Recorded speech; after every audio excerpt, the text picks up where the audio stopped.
Je demande, s'il vous plaît, la parole est à M. Payeux ou à M. Mesdames et Messieurs les présidents d'associations, Mesdames, Messieurs.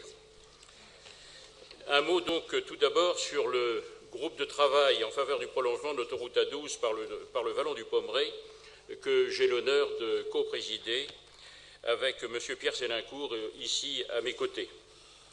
Nous l'avons créé l'un et l'autre en juin 1988 et y travaillent régulièrement, entre autres Catherine Tasca, sénatrice des Yvelines, Robert Cadalbert, président de la communauté d'agglomération et conseiller régional, Roland Nados, conseiller général, les maires des communes de la RN 10, Jean-Michel Fourrousse, député maire d'Elancourt, Guy Malandin, maire de Trappes, Thierry Grosjean, maire des Essarts-le-Roi, Pierre Sélincourt, maire de la Verrière, et moi-même, maire de Coignères, vice-président du Conseil général des Yvelines.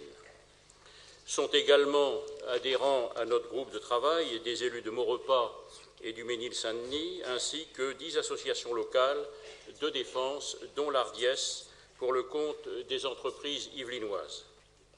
En quelques mots, notre groupe de travail, depuis 18 ans, sur le sujet qui nous réunit ce soir, il est d'essence purement locale, j'insiste sur ce point, et ses statuts viennent d'être déposés en sous-préfecture pour lui donner une assise légale et juridique.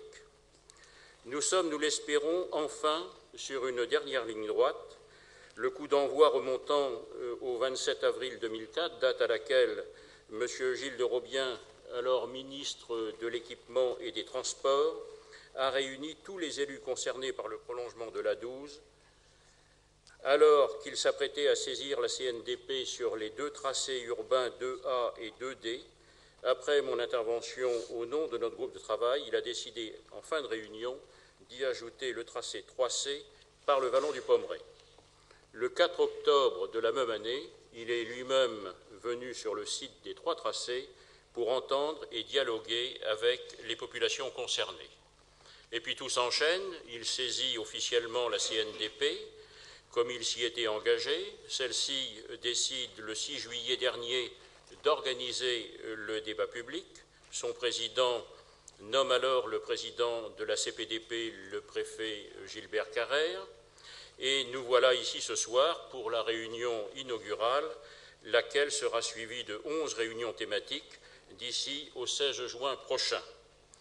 Monsieur le Président Carrère, le groupe de travail en faveur du prolongement de l'A12 par le vallon du Pommeraye a l'intention de participer pleinement au débat public que vous lancez ce soir et il sera présent à tous vos rendez-vous.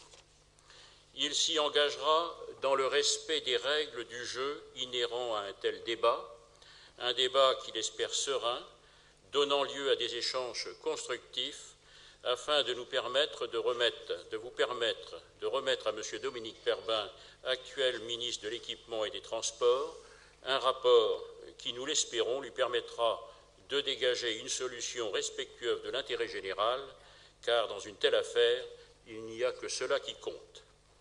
Sur la durée de ce débat, nous aurons tout le temps d'étayer notre position. Ce soir, je limiterai mon propos aux objectifs qui sont les nôtres et qui sont, je le crois, bien connus de notre auditoire. Le prolongement de l'A12 est une opération d'intérêt général qu'il convient impérativement de réaliser. Ce prolongement est d'une extrême urgence. Il ne peut en aucun cas passer en milieu urbain, car nous nous devons de respecter les hommes et les femmes qui y résident. Les techniques mises en œuvre pour sa réalisation devront être respectueuses de l'environnement, avec des ouvrages s'inscrivant harmonieusement dans le paysage. Enfin, dans le droit fil des objectifs ainsi précisés, la RN 10 ne peut ni constituer une solution alternative, ni rester en l'état, la situation des riverains étant devenue invivable.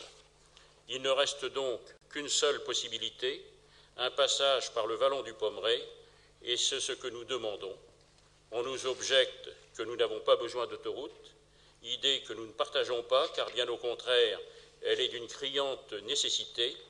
Face à la croissance du trafic automobile qui est inéluctable malgré ce que l'on veut dire, son évolution ces 30 dernières années suffit à elle-même à le démontrer.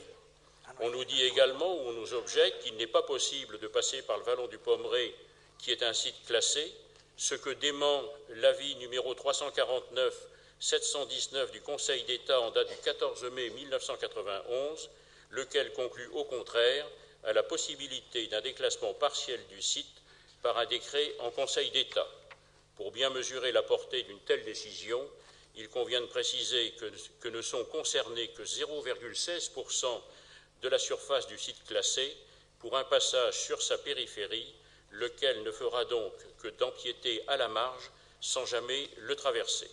Enfin, on nous laisse entendre que ce serait une catastrophe écologique inacceptable pour le parc naturel régional de la Haute-Vallée de Chevreuse, une appréciation qui me paraît pour le moins discutable quand on sait que la plupart des parcs naturels régionaux en France sont traversés par une ou plusieurs autoroutes. Voilà, Monsieur le Président, Mesdames et Messieurs, ce que je tenais à déclarer ce soir au nom du groupe de travail en faveur du prolongement de l'A12 par le vallon du Pommeraye.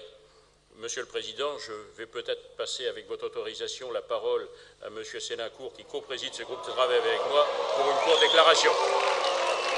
Vous la redonnez après 1 minute.